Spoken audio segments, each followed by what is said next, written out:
Kerele, and this is Real Talk with Odun. Real Talk with Odun is a show for women by women. We come, we talk, we gist, we gossip, and normal gossip. I call it gossip, but someone actually told me last week to stop saying it's gossip. Gossip. Okay. I'm like, okay, I've had. But basically, it's a show where we come and talk as women. You know, for a very long time we were muffled. For a very long time we were just being seen but not heard. But now we can talk, like we can say our piece, and the heaven will not fall.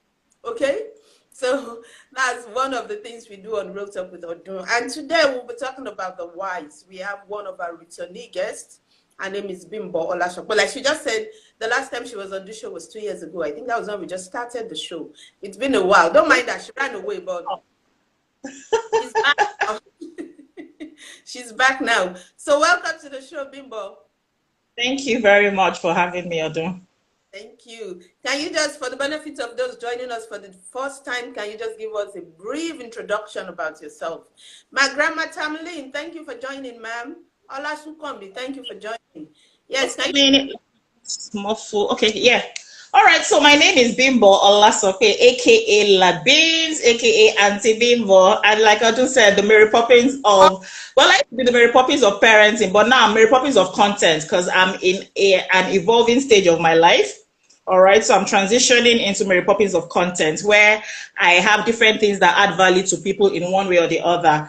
I'm someone who believes in adding value in any opportunity I get, either I'm even working or just my life story, my life experience. I like to share so that someone, even if it's just one person, like I always, even if it's just one person that would learn or be able to, you know, achieve something from what I'm saying or what I'm doing, then my work would have been done. So that's just me in a nutshell, okay? Currently, I just finished my master's program in the University of Hull in the UK. So, and I think that's just, like I said, thank you, it's a big deal, big deal.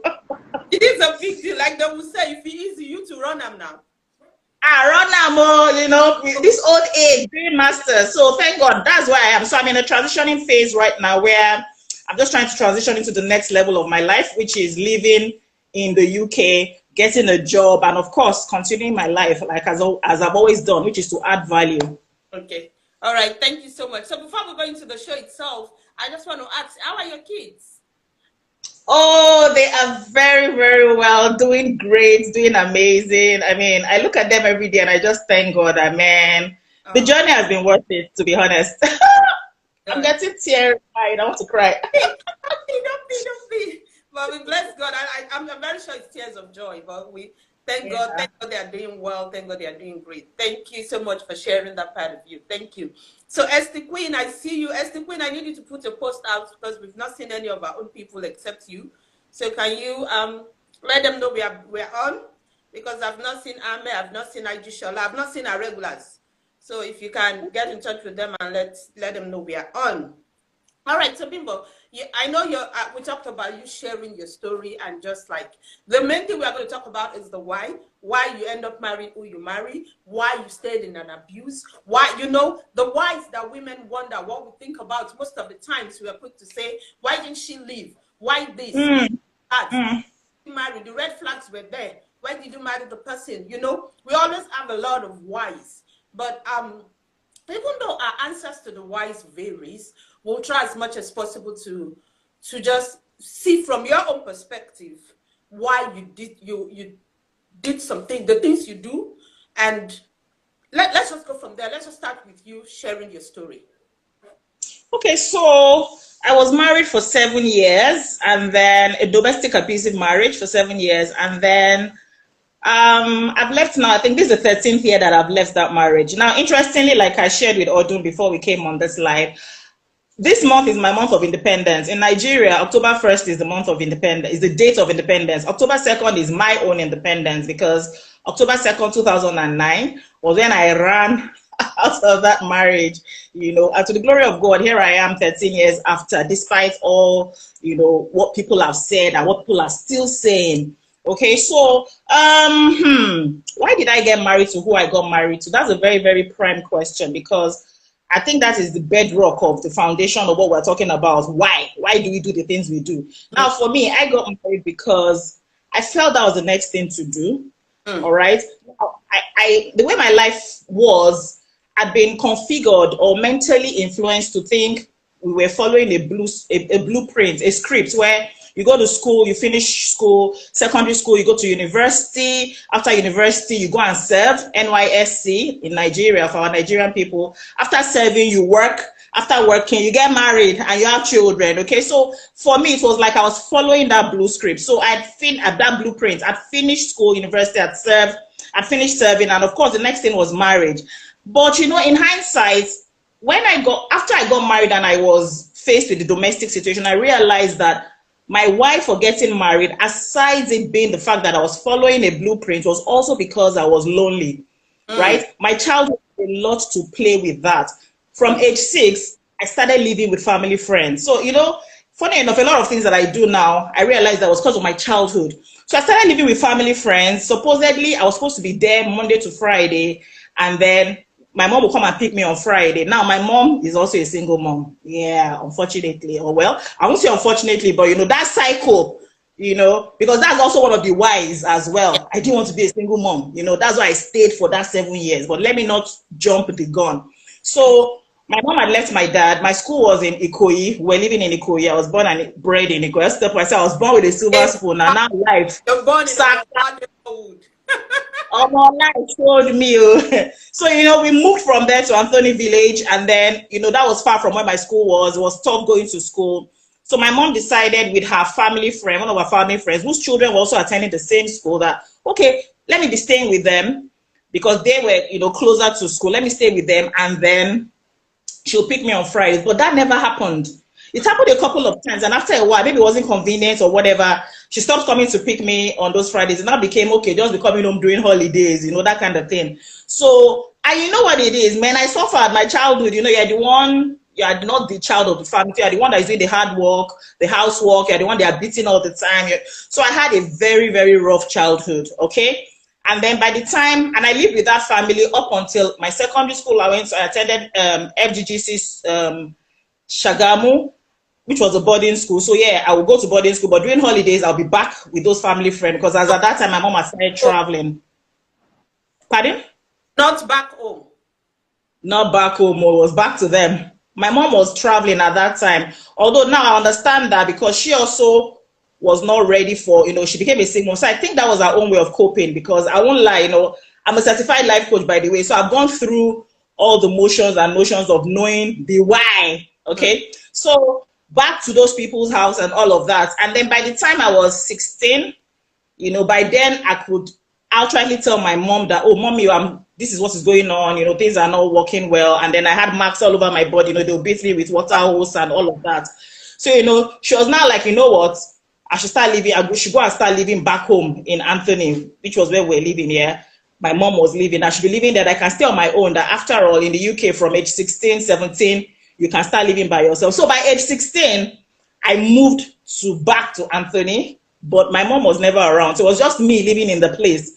You understand? So I won't lie, it was very, very lonely. I can't count how many times I cried.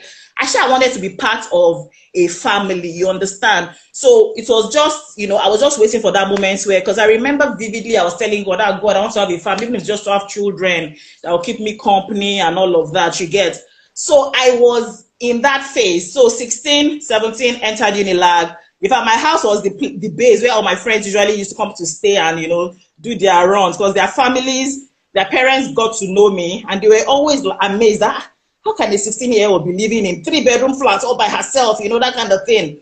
So that continued. And of course, by the time, like I said, I finished serving, I was just like, oh, please, I want to just marry, you get, like, so that I can have my own family and not be lonely anymore. So that's how it happened. So I wasn't looking out for, you know, I didn't look out for, will I say the signs, or look out or have I don't know how to explain, to say, oh, this is the kind of man I want, a loving man, a this, a that, because I was not used to that, if I will explain it. I just wanted so much. You just wanted to have that. God bless you, that's the word.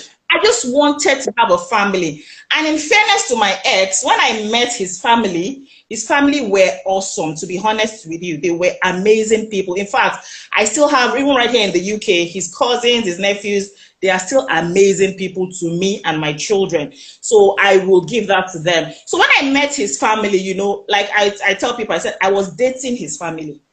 Do you understand? Do you know my ex would take me to his house, leave me in his house, go out all night. I'm with his mom, his dad, his sister. She's late now, God rest her soul. And then I'm gisting with them. I'm going out with them, you know, and that was a thrill for me because I didn't have it growing up. So, you know, my mother-in-law, then I'll wear her clothes. They'll say, ah, they're going for one family. Ah, you're working in here, you're this near, you know, that kind of thing. I wanted that. So when I was seeing the red flags with my ex, as in, he started hitting me, he started the financial, because I say it's not only emotional abuse or domestic abuse, there was financial abuse, you know. So we'll go out on a date and then it will be like, oh, I forgot my wallet, oh, I will pay for the date. Hey, God. Now that I'm saying it, you know, he's very, very like, how could you? So the signs were there. You understand? I mean, he hit me before we got married, not after we got married. In fact, he hit me on the day he came to tell me that, oh, they have picked a date in registry. And guess what? I got pregnant, all right? Because I wasn't intentionally got pregnant, but you know, it was just me just trying to hold on to a relationship by all means. So I got pregnant because I slept with him. I can relate to your words. I can really understand. But yeah, very, very relatable.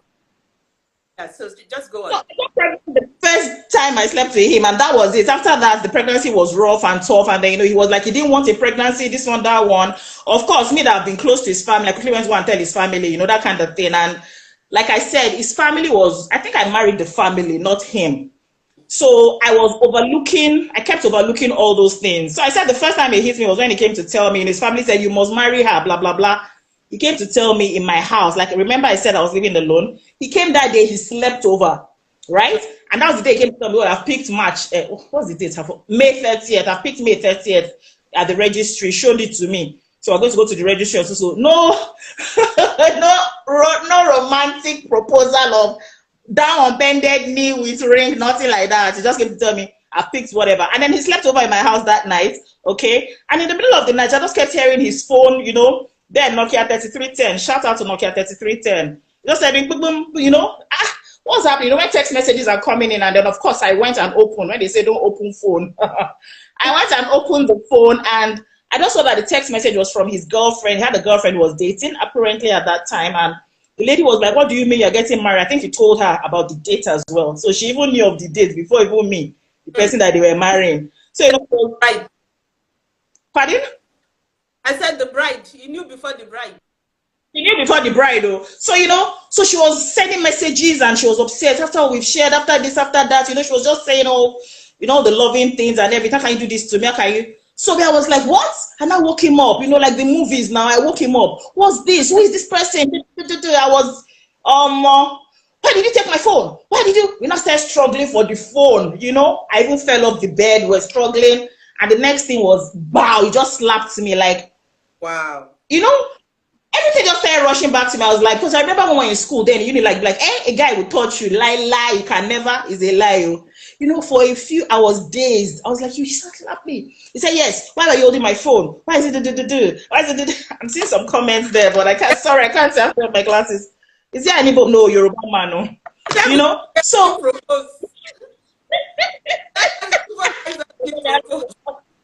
A Yoruba man, Lagos guy. So, you know, and that was where the beating started from, you know, and it continued. But like I said, I kept making excuses for him and for the situation, because I kept thinking, okay, maybe when we're living, because like I said, all my mind was, let me just have my own home, my husband, my children. So all my mind was, when we start living together, all of these things will not happen anymore. It will not happen. It will not happen. And then, you know, it just went from 0 to 100, back to worstest, if there's anything like that, you know. And I stayed in there for 7 years, and the 7 years wasn't because I didn't know that I was being abused, because I said, we say, you should know better, you should do this.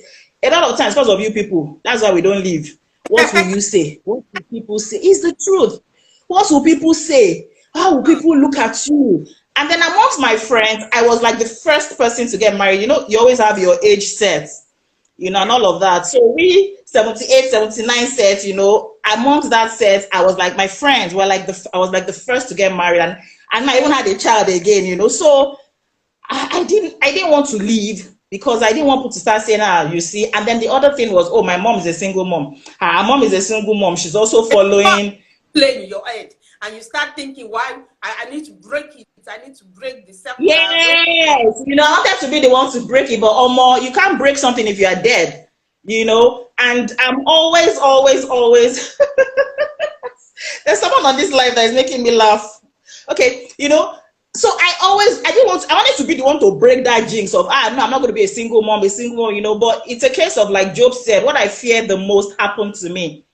But it was because I allowed it happen. I could have prevented it in the first instance with my why. Do you understand? If I'd understood why I was going into the marriage at that time, I didn't understand at that time. It's afterwards when I was trying to heal. That's why, like I said, I had to go through the life coaching process. Okay, I became a certified. But you know, my being a life coach was because I wanted to heal myself. It was not because I wanted to be coaching other people. Because honestly, like I tell people, it's the person that is wearing the shoe that knows where it pinches the most. Okay, do you understand? Let me just stop a bit. You will continue later. I just want us to address, because you told us the why, right? Now, before we now go to how you now transition and how you were able to work out and all that, I just want to ask you, for your own why for getting married, a lot of times we've told women to love themselves first, no matter what happened. The best person that you can live with the longest period of time is yourself. And we've said it severally, if you cannot be with yourself alone, you cannot be with someone. So I want to ask you this. Your wife for getting married, what were the lessons that you learned from that personally? I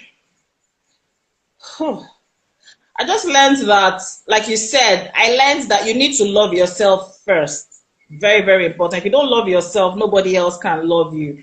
So at that point in my life, like I said, growing up, even till, like now, you see me, I dance a lot. I'm always dancing online and just goofing around, and everybody saying, nah, Bimbo, you always laugh, you're always happy. I decided I was not a happy person when I was growing up, to be honest.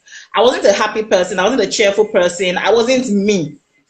You get? So I didn't love myself, number one. I had a very low self-esteem. I felt like everybody else was better than me based on the circumstances of life that I've gone through. Okay, so broken home, lived with this person, and then of course the people I lived with, you know, they ill-treated me and all of that. So I was a broken person. I was an unhappy person.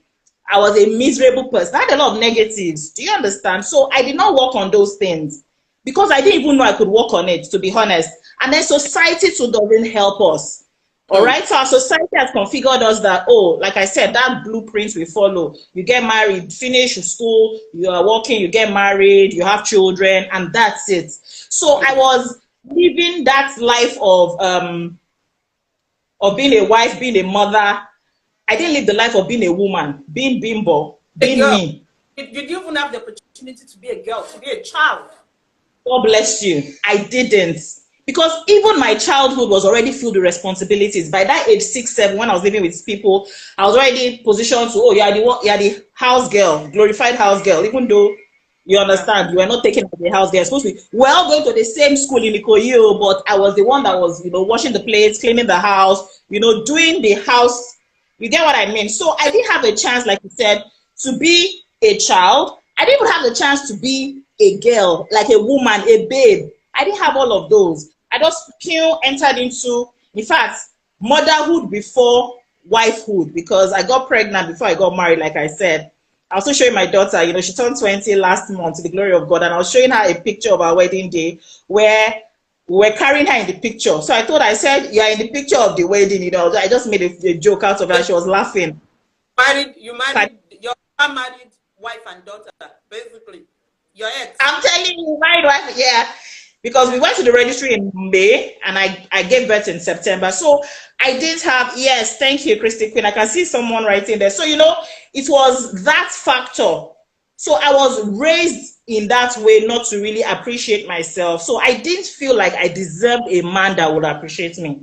That's what happened. I didn't feel like that at all. So that's why I just, you know, got married then. And you know, I thank God for where I am now. I'm going to talk about God a lot. I'm sure you know me for that. That is me, because that has been what has been keeping me even till this moment. You know, now I've left my ex 13 years ago. Funny enough, he got married. Was it 2020 or I can't remember. I can't remember. I think 2020 he got married. He remarried, yeah. And people still ask me, won't you get married? Won't you move on? Won't you this one? I said, look, the first time I got married. Get to that too. We'll get to why, if you want to, and Okay, why. let me feel. Yeah. But what I just wanted to say is, so that I won't lose that train of thought, is the fact that now I know better, right? I know what I don't want, and I know what I want. Unlike back then, when I didn't even know what I wanted or whatever. Okay, so let's go ahead. Okay, thank you so much for sharing that. And now, we cannot take away the place of experience, because everything we go through in life, there's something we take out, which is the experience you just told about, knowing better. Like, you know, when we talked about this episode, and I told you we want to talk about the why, it's a post of yours that I saw, and you were asking people, okay, don't let me jump the gun. Let me just throw it back to you. Now, if you're going to talk to your younger self, right? If you're going to advise your younger self now, before marriage, what would you tell that person? I'll tell my younger self to wait, to be patient, and prayerfully consider every step that I want to take. Okay, that's what I'll tell my younger self, because I believe I wasn't patient enough.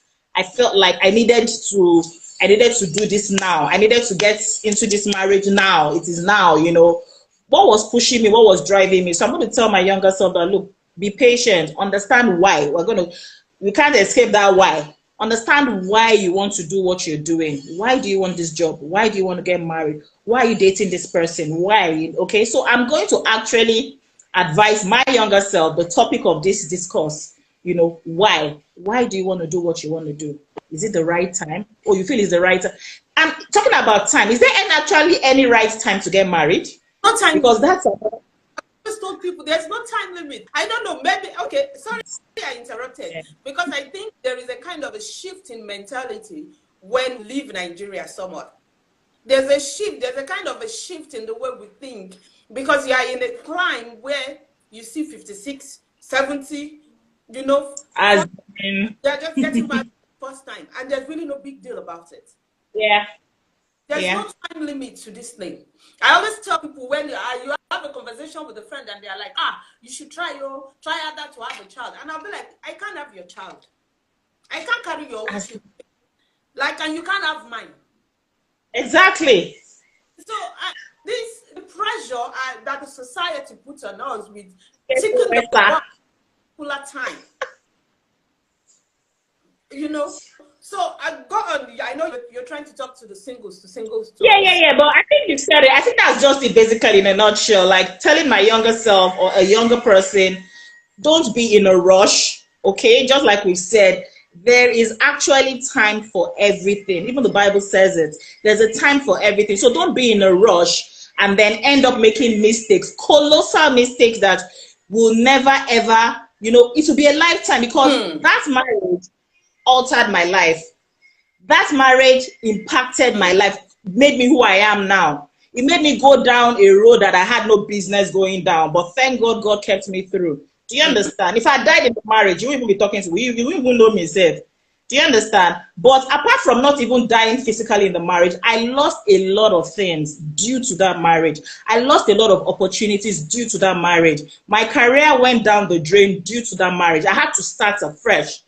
Do you understand? Due to that marriage, just because of that simple mistake. Like I tell everybody, the worst thing that can happen to you is marrying the wrong person. Honestly, marrying the wrong person or being in a relationship with the wrong person. I'm sure you're on social media now. There's a lady that died recently. Funny enough, she's my namesake, Bimbo, and IVD. Yeah. 22 years, according to what is it, 22 years of her life devoted to that man, you know, despite all the supposed red, she still kept staying, you know. So that is just what happens. Her whole life altered because of that. That's the wrong so choice. I'll just advise anyone, please be patient. Don't be in a hurry. People will talk, let them talk. See, you do good, people will talk. You do bad, people will talk. People are going to keep talking. Were people not talking about Jesus? Was it everybody? I mean, come on, let's be real with ourselves with this thing. People always talk. They don't. People don't think of that. And then, like I tell my children too, even till I'm like, who made those people the authorities or the standard? Who made those people the standard that you were trying to achieve or you are trying to reach? When I was in my bad marriage, several times when, when he would beat me, I'll leave the house, maybe go and stay with his family members and everything, and then I tell them what I say, why were you protecting him? Why were you covering? Why didn't you do this? Why didn't you do that? They kept saying that until even when I left again, they were still saying, oh, they changed it again. So people will always talk. So just need to understand. And I think at every point in time, everyone needs to choose their happiness. Do you understand? Yeah, some people say you're being selfish, but the truth is, if you don't choose your happiness first, you will end up making so many mistakes that will now end up affecting other people's happiness. Because sometimes, if I look back at, and that's why I spoke about my children the other time, I was like, oh, I was very emotional because I remember the things they've gone through. And it was because their mom made that mistake of marrying, the wrong their in that abusive situation and all of that. So I can still see the ripple effect. But thank God for Jesus, okay, it's getting better and they are coming out of it, so to speak. Wow, so much, Bimbo. So let me go through some comments. Adetutu Oshofowara said, God bless you. That's on Facebook. I don't know if you can see that. Bless you, ma, for that single. Facebook. Thank you. Singleness is not supposed to be a disease to be cured by marriage. Marriage is a drug. Wow. Did you hear that? Marriage is singleness. Wow. There is a question from Esther Queen. She said, your childhood, okay, what was your mother's expression when you decided to leave him? Seeing that she's a single mom and you were about single mom too. I didn't get that. Can you say that again? Sorry. What was your mother's expression when you decided to leave him? Seeing that she is a single mom and you were about to be a single mom too. Okay. Funny enough, my mom wanted me to leave him years before I actually did. Yeah, because she experienced him firsthand. In fact, he insulted my mom, firsthand. So my mom was going to be, that year, my mom was going to be 60, which is, my mom is going to be 74 this year. So 24 years ago now. So my mom was going to be 60 and I was going to throw a party for her, right? So I said, okay, mommy, come and stay in my house for that duration. My mom had a house in Aja and then I was living at Papa Road, yeah. So I said, mommy, come and stay in our house till after the party. Then you can go there. I said, because I will need something. I'll now be coming all the way. So I said, no, it won't be convenient. I said, so just stay there in my house until after the party you can now go. And she agreed. So that period she stayed in my house, she just started noticing all sorts. And then, my ex, in fact, one of our neighbors had to ask that, does he work with SSS? He doesn't come home until after 12:1. And that has always been, even before we got married. Remember I mentioned that he will leave me with his family and he will go out. He likes going out. That's him. All right. So when we were married, it was the same thing. It never stopped, right? So my mom was like, sorry, I'm speaking Yoruba, but she was like, when do you guys have time to talk? When do you have time to be husband and wife? So she was like, you guys, and it's true. He comes back like 1 in the middle of the night. And then in the morning, I was a banker at that time. I've gone to work. All right. I have to leave for work for 6. So my mom was like, how do you guys don't talk, you guys don't. And then of course, when he's in the room, we're always shouting and fighting. In fact, so my mom used to hear, so she was seeing all the loopholes and all of that. And she was lost, like shocked that what was happening, that kind of thing. And then of course, there was a time that he hit me in the room and all of that. I came out, what happened to your eye? And I was lying. And that was when my mother found out that, oh, so he even hits you. You get, my mother was like, he's not giving you money. He's hitting you. He's not staying in the house. He's not even helping you take care of the children because that time that. Why are you married? So why are you married? Like that she was asking. Hey, he's not doing anything. So I wake up in the morning. I'm going to bank or to work. I'll be the one that'll still take care of the children before they go to school. All right. And then, he's there at home sleeping and all. And my mom was like, until I can't remember, something happened and then there was a fight. We didn't do it inside the room. We did it outrightly. My mom was trying to intervene and it just shushed my mom up. I was even using, and this same thing you said. I'm telling you, it was a... I still stayed with him after that. So Oh, I still stayed with him after that. So, you know, that period, my mom was like, you need to leave this marriage, blah, blah, blah, blah, blah. And guess what? I was in my mind, I was like, I don't want to be like you. I'm not leaving. So she wanted me to leave even before I left, you know. But I said, no, I'm not leaving. I'm not leaving. And then that 2019 that me, I left eventually. The truth of the matter is I didn't even tell anybody. And that's another thing I want to quickly say. If the person being abused is not ready, they will not leave. You get? They will not leave. Because prior to now, I'd even tried leaving, I think 2 or 3 times before, but I always came back. And you know why? Because the places I was living to, they were not convenient.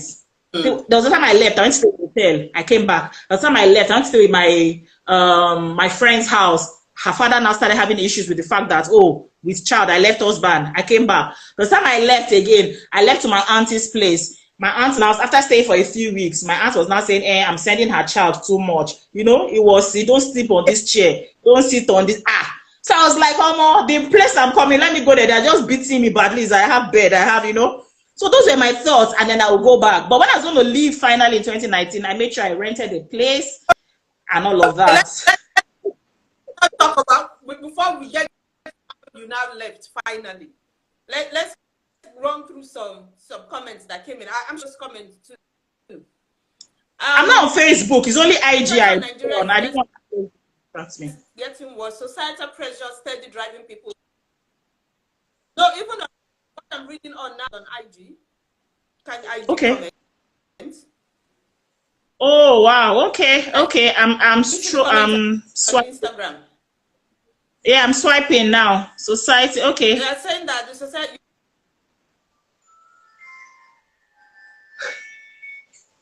Ayolano, please let me read this. I can't hear you again, no. Okay. I can't hear. All right. So thank you all. We can see your comment. Okay. We can see all your comments. Even if we don't. Can you hear me now? Started again. What? Can you hear me now? Yeah, I can hear you now. Hello, Bimbo. Yeah, I'm here. Can you hear me? Yep. Oh, okay. I can't hear you anymore. What did you say? Because I don't want us to start having breaking transmission. So let's transition to when you now finally